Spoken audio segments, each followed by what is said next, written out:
Hello, Keith. How you doing? Hello, Tony. I'm doing very well, thank you. You? I'm doing great. I think that we want to talk about bullying today. I guess that's our topic for today. How would you define bullying? What is it? Oh, that's an interesting one. Yeah, bullying or flocking when it's more than one person attacking, shall we say, someone else or a group. It's really behavior which goes beyond what one would normally expect to be the right way of doing things. Difficult to define, less likely to be physical, I would say, particularly in the workplace. It's not that people are getting, worms stuffed down the back of their school shirt in the playground, which is a more obvious form of bullying. In the workplace, it's a little bit more subtle, but more devious and equally as harmful, I would say, but very often mental bullying. How do we distinguish between bullying and, just tough management? Because Yeah. sometimes I think, my experience has been that when someone complains of bullying, I had to try to figure out, is it bullying or is it just a manager being rough? How do we distinguish? Almost certainly, the situation would be that the person accused of bullying would use that as an immediate defense. But I suppose if there's some sort of pattern involved, some sort of consistent negativity about the way that things are being done, and other people around are also observing that, then I think then you're really on the path towards bullying rather than, shall we say, tough management.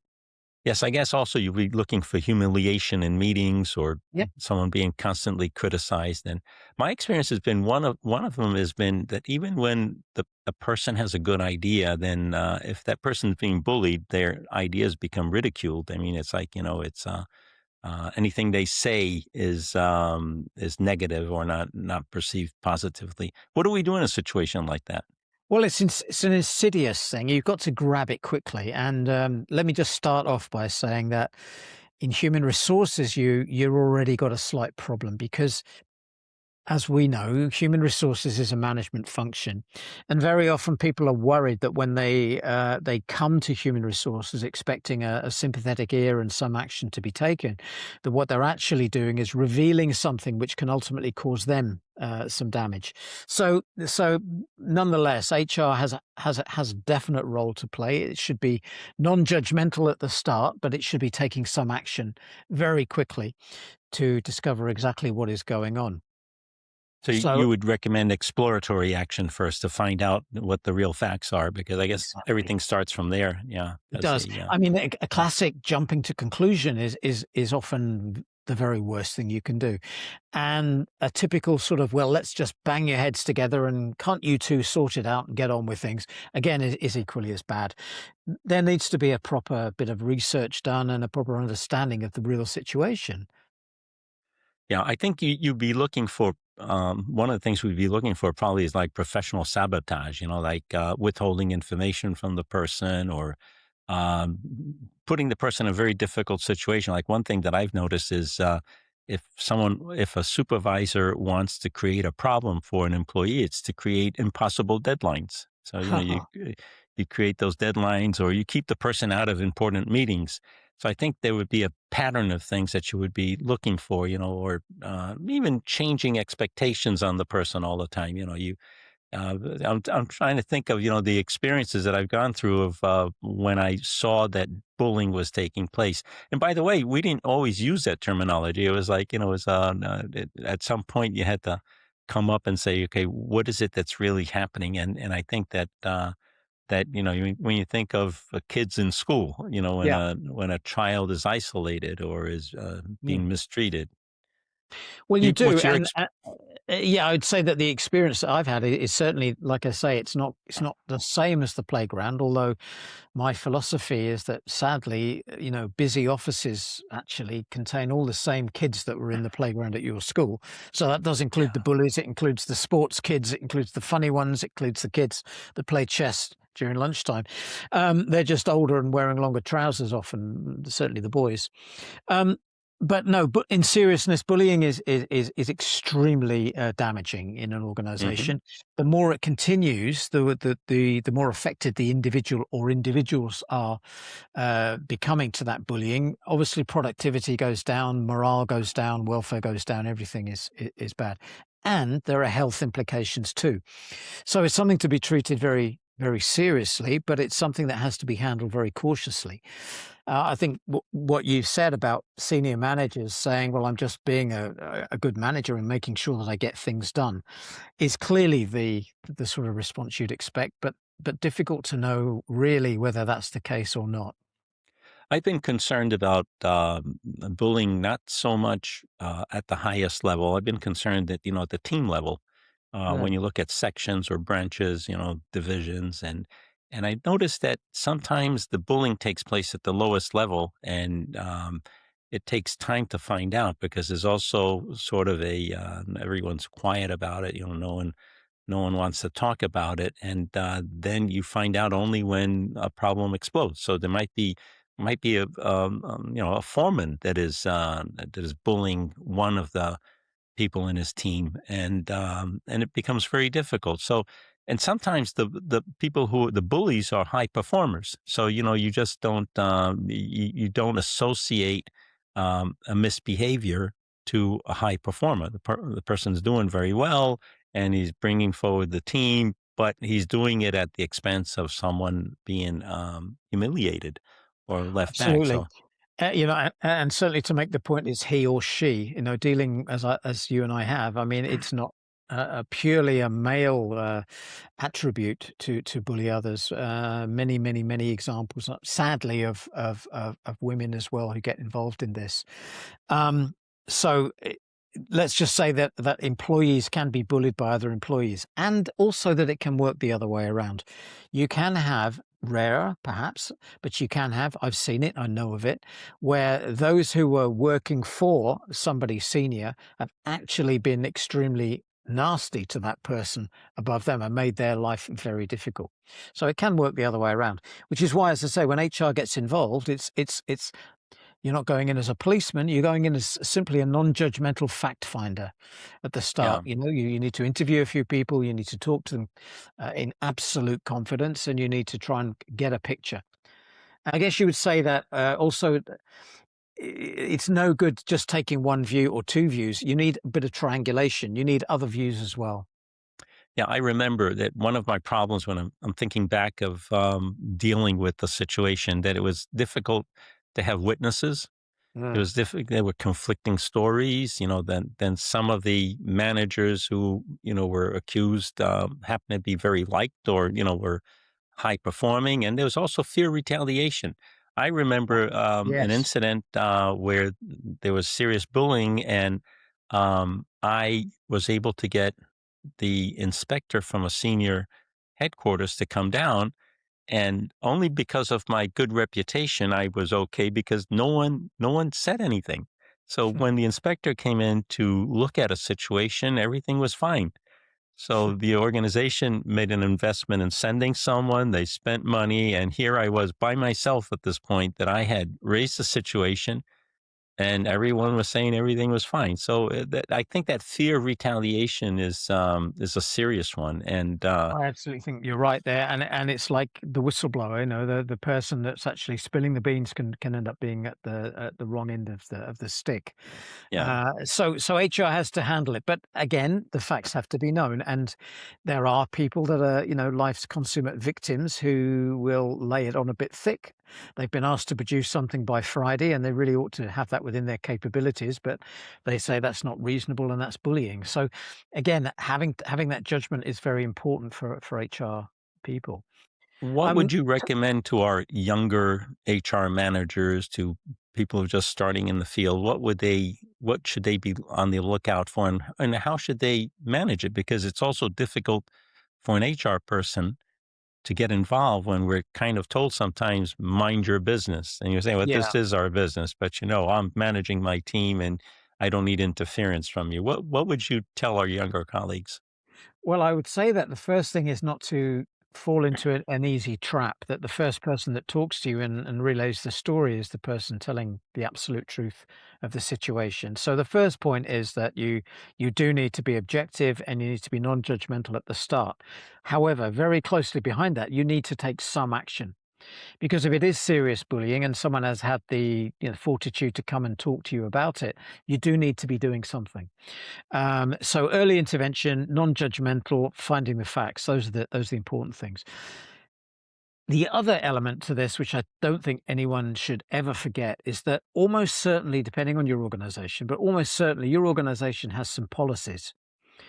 There are some policies, procedures, ways in which these sorts of things have to be handled, and you need to be following that, because if you don't follow that and the thing escalates to very extreme levels, should we say a case, a legal situation, then what has been done in the early stages will all be unearthed and taken out. So know what the policies are. A question that always comes uh, to mind is bullying primarily an individual problem caused by a difficult person, or are we talking about a symptom of a culture that allows the behavior to continue? I don't Wow. know. That's like a tough one. You can, It but y you know, they talk about a culture of bullying, and they talk about certain organizations, certain companies where that is the culture. People are driven very, very hard, expected to meet tight deadlines, and if they don't come up to scratch, they can be ridiculed. I mean, I would think that in some of the financial areas of the world where huge amounts of money are being spent and time is essence and time is money, pressure is very high, bullying is perhaps more, likely to happen than perhaps, I don't know, a gardener. So it depends on the profession, depends where you are. Interestingly, though, I think there's quite a bit of research on this, that some of the big bureaucratic organizations, and areas where you would be surprised actually suffer from a fair bit of bullying. So that would be hospitals, for example, or schools amongst school teachers. So I don't think you can say that a particular organization has a culture which leads you necessarily to more bullying than another in general. What I'm concerned about today is that, at least on the American side, is that with the emphasis on being macho and being hard and tough, and looking, to make profit, it looks like that, those areas of an organization which would be dedicating time and effort to reducing situations like this are kind of put in the corner right now. They're not being and it's just a whole culture of taking care of people, and well-being is not being emphasized. So I don't know if that's just going to be a temporary thing, but I'm concerned about that because I see that organizations like being pushed to be macho and to Oh, not and to not and care match, about if you yeah, can't make it, you sink. That's the way it is. So macho, tough, and sadly quick, strong, and wrong can be the output. But Uh, luckily, I did not see that in the European organizations. The ones that I've been able to deal with or to look at for the moment. I'm not sure though on your side of the ocean how it is, but here I'm I concerned can't about this. generalize on that particularly. I know that politically, we have some really difficult times at the moment, and that is filtering down. I think one what is a problem for many junior leaders, young leaders, is that they see those at the top and they think that they're role models, and that's the way they need to act. That's the way they Hmm. should be behaving, and that's not the case, of course. But when you will, if you think of the bullying, and we go back to the school days, Hmm. if you think of what would happen, the bully would always have a number of people around him or her, That's right. always. And those would be the henchmen that were willing to do the dirty work, so to speak, and please the leader, the bully. So when you're a single person suffering from that, and it's not just one person who's against you, but you're being, it's flocking. There's a number of people that are against you. A pretty terrifying experience. If we want to give like some final messages to employees, to HR, and to managers, what would we say? There's like if we wanted to direct a message to three different groups, like employees, I guess is, when you're being bullied, put your facts together and at some point go see HR. I mean, don't tolerate it. Would that be a I think it's a fair fair one. recommendation? Yeah. I'd go a little bit more pragmatic. In the instances where I have seen bullying happen, and indeed people in high positions have tried to exert their influence on me. What I think is really important is have a good circle around you. So find your allies, find people that know you're a good person or what you're doing is positive, and share the pain, so Be that they know connected. what's happening. So basically be Absolutely, connected. Yeah, yeah. absolutely. Do a good job And and be connected. What you would you will tell find. HR? I would tell HR that you need to be calm, non-judgmental, and looking certainly into every situation as a unique situation. Nothing is going to be the same. And don't fall into the biggest trap, which is that you will say, it's just a personality clash. That's a good one. Yeah. And what would your message be for managers, not the ones who are doing the bullying? I mean, the managers who are noticing that there's something wrong with their organization. Take action. Do something Yeah, about it. good. Yeah. Don't let it fester. Otherwise, morale, productivity, everything goes down the chute. I think we've touched a very interesting topic. It's a tough one. Yeah, I think it's a very difficult one because, as we were saying in the beginning, some people want to look at it and say, "Yeah, it's just a personality thing. That person's just this way. You know, be patient." But I think No, that patience sometimes is just going to make no. things worse. Well, anything else that you would like to add that we can give as a message to our listeners I on think bullying? I think that accountability is important. So once something has been established, an individual has been, shall we say, absolutely correctly identified as being someone who is throwing his or her weight around and affecting other people negatively, there has to be some consequence to that. And that's the tricky one for HR. What would be the consequence? Would it be that the person would be reprimanded, put under some form of discipline? Would they be sent on a training course, which is an easier way to do things, I suppose?